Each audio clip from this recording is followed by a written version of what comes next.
My name is Claire Henderson, and I've never been one to believe in the supernatural. But what happened to me at Rose's beauty salon is something I can't explain, something that still haunts me to this day.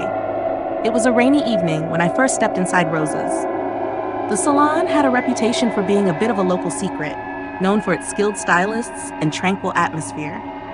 As I entered, the dim lighting, soft hum of jazz music, and the faint scent of lavender created an almost dreamlike ambiance. I needed a change, something to shake off the weight of the past few months. The woman at the front desk greeted me with a smile. Her name was Rosa. Her appearance struck me immediately. Pale skin, unnaturally smooth, and her dark hair falling in perfect waves.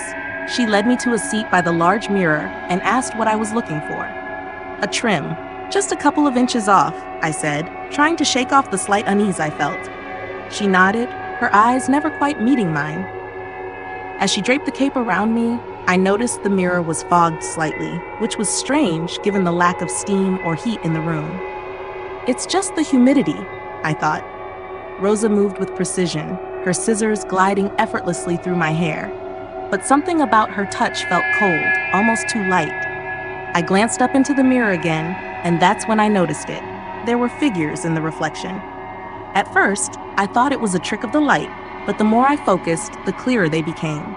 Shadows, faint outlines of people standing behind me, but when I turned my head, there was no one there. Just Rosa, calmly cutting my hair. I swallowed hard and asked, "Do you see that?" Rosa didn't pause or respond. Her focus was entirely on the scissors, snipping rhythmically. My pulse quickened, and I couldn't shake the sensation that something, or someone, was watching me. Minutes passed in silence until I felt an odd pressure on my scalp. Not the gentle tug of hair being cut, but a heavy pressing weight. I winced and opened my mouth to speak, but Rosa beat me to it. "Almost done, Claire," she said softly, her voice low and soothing, as if she knew I was growing uneasy. But that wasn't the strangest part. I hadn't told her my name. I froze, my heart thudding in my chest. How do you know my name?" She finally stopped, placing the scissors on the counter, her eyes meeting mine in the mirror. Her reflection, it wasn't her anymore. The face staring back at me was gaunt, hollowed, as if the very life had been drained from it.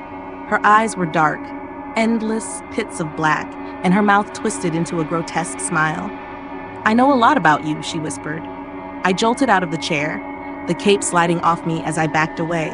But the moment I moved, the salon around me seemed to shift. The lights flickered, and the shadows in the mirror grew darker, more defined.